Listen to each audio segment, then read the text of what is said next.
మీ అందరికీ గుర్తుందో లేదో అశోక్ గజపతిరాజు ఎర్రవనాయుడు, పాప ఎర్రవనాయుడు గారు లేరు అనుకోండి, వాళ్ళు అశోక్ గజపతి నాయుడు గారు గవర్నర్ గా ఉన్నారు. వీళ్ళ చేత కదా కాంగ్రెస్ పార్టీతో లాలూచీ పడి కాంగ్రెస్ పార్టీతో కలిసిపోయి, ఎలాంటి కాంగ్రెస్ పార్టీ, కాంగ్రెస్ పార్టీకి వ్యతిరేకంగా ఏర్పడినటువంటి తెలుగుదేశం పార్టీకి అధినాయకుడిగా ఉన్నటువంటి నారా చంద్రబాబు నాయుడు గారు జగన్మోహన్ రెడ్డి గారి మీద కేసులు పెట్టించడం కోసం సాక్షాత్తు వ్యతిరేక పార్టీ అయినటువంటి కాంగ్రెస్ తో చేతులు కలిపి కుట్రలు చేసి జగన్మోహన్ రెడ్డి గారి మీద ఇలాంటి తప్పుడు కేసులు పెట్టి 16 మాసాలు జైల్లో పెట్టారే. అయితే ఏమైనా అయిందా? ఏం జరిగింది 16 మాసాలు జైల్లో ఉంటే? అన్నిటినీ ఎదుర్కొన్నాడు, ప్రజాదరణ పొందగలిగాడు, తిరిగి రాష్ట్రానికి ముఖ్యమంత్రి అయ్యి 5 సంవత్సరాలు పరిపాలన చేయగలిగాడనే విషయాన్ని దయచేసి మర్చిపోవద్దని ఎల్లో మీడియాకి చంద్రబాబు నాయుడు గారికి ఈ సందర్భంగా గుర్తు చేస్తున్నా. ఇవాళ కూడా మళ్ళీ మొదలు జగన్మోహన్ రెడ్డి గారు అక్రమ కేసులు, అన్యాయమైన కేసులు, మెట్లు ఎక్కుతున్నాడు, మెట్లు దిగుతున్నాడు. ఇంకోదామని రాస్తారండి 5 నిమిషాల కింద హంగామానా అని. ఎవరు చేశారు హంగామా? కోర్టు వారు ఆదేశించారు. కోర్టు వారు ఆదేశాల ప్రకారం జగన్మోహన్ రెడ్డి గారు వెళ్లి నాంపల్లి సిబిఐ కోర్టులో హాజరయ్యి తిరిగి వచ్చారు. దీనికి ఇంత హంగామా చేస్తారా? ఎవరు చేశారు? మీరు చేశారు.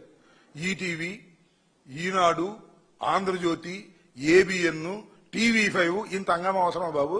ఆలోచించుకోండి మీరు. జగన్మోహన్ రెడ్డి గారు కోర్టు ఆదేశాల ప్రకారం నాంపల్లి కోర్టుకు వెళ్లి హాజరై తిరిగి వస్తుంది, దానికి ఇంత హంగామా చేయాల్సిన అవసరం ఉందా? ఉదయం నుంచి సాయంత్రం దాకా ఓదరగొట్టే కార్యక్రమాలు చేసి జనానందరినీ పంపించింది మీరే అనే విషయాన్ని దయచేసి మర్చిపోవద్దని కూడా ఈ సందర్భంగా నేను చెప్పదలుచుకున్నాను. ఈ విధంగా దుష్ప్రచారం చేసేటటువంటి కార్యక్రమాలకు నారా చంద్రబాబు నాయుడు గారు దిగజారిపోయేటటువంటి కార్యక్రమాలు చేస్తున్నారు. దీన్ని బట్టి అర్థమవుతుంది ఏంటంటే చంద్రబాబు నాయుడు గారి పరిస్థితి రోజు రోజుకి దిగజారిపోయే పరిస్థితి. ఎప్పుడు అవకాశం వస్తే అప్పుడు చంద్రబాబు నాయుడు గారిని గద్దె దింపాలనేటువంటి ఉద్దేశంతో ప్రజలు ఉన్నారు. కాకపోతే టైం లేదు, ఇంకా టైం ఉంది. 3.5 సంవత్సరాల పాటు మీకు అవకాశం ఉంది కాబట్టి ఆ 3.5 సంవత్సరాలు ఎదురు చూస్తున్నారు.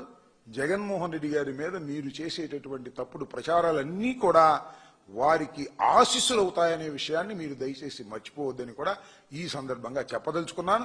ఇప్పటికైనా దుష్ప్రచారాన్ని మానుకొని వాస్తవాలను ప్రజలకు చెప్పేటటువంటి కార్యక్రమం చేయవలసిందిగా కూడా ఆ మీడియాకి, చంద్రబాబు నాయుడు గారికి నేను ఈ సందర్భంగా చెప్పదలుచుకున్నాను. మీరు ఎంత గొడవ చేసినా, ఎంత గందరగోళం చేసినా ప్రజలు ఆలోచించేది ఒక్కటే, మీరు ప్రజలకు ఏం చేశారని ఆలోచిస్తారు తప్ప మీరు జగన్మోహన్ రెడ్డి గారి మీద ఎంత బురదల్లారు అని ఆలోచించరు.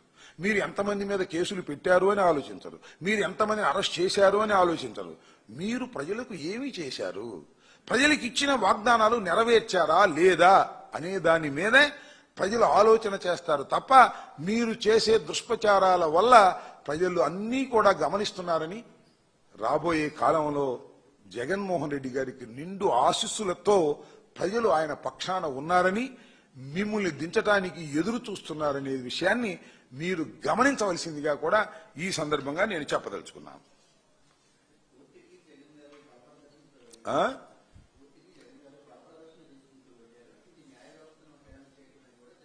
ఎవరన్నారు కోర్టుకు బలప్రదర్శన చూసి వెళ్లాల్సిన అవసరం ఉంది మాకు? What is the reason that? Court కొత్తగా వెళ్ళారా జగన్మోహన్ రెడ్డి గారు? ఇంతకుముందు వెళ్ళలేదా? మీకు గుర్తుందో లేదో? పాదయాత్ర జరుగుతున్నప్పుడు పాదయాత్ర ఆపి కోర్టు షరతుల ప్రకారం కోర్టుకు వెళ్లి హాజరై వచ్చిన సందర్భాలు ఉన్నాయి. ఇవాళ ఏంటి మీరు బూస్ట్ చేశారు? జగన్మోహన్ రెడ్డి గారు కోర్టులో వెళ్తున్నాడు, జగన్మోహన్ రెడ్డి గారు మెట్లు ఎక్కుతున్నాడు, జగన్మోహన్ రెడ్డి గారు కోర్టుకు పిలిపించారు. ఏయో గందరగోళమైన వార్తలు వేసిన తర్వాత జనం సహజంగానే వచ్చారు.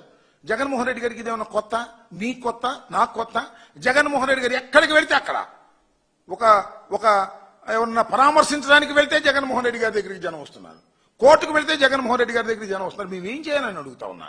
మేమన్నా బల ప్రదర్శన కోసం ఇక్కడ లారీలతో తోలేవా?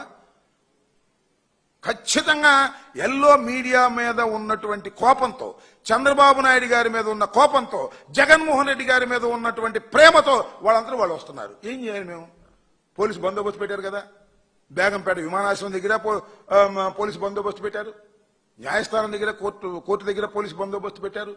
వాళ్ళందరినీ అదుపు చేయడానికి ప్రయత్నం చేశారు, అదుపు చేయగలిగారు. లోటస్ పాండ్ దాకా కూడా జనం వచ్చారు.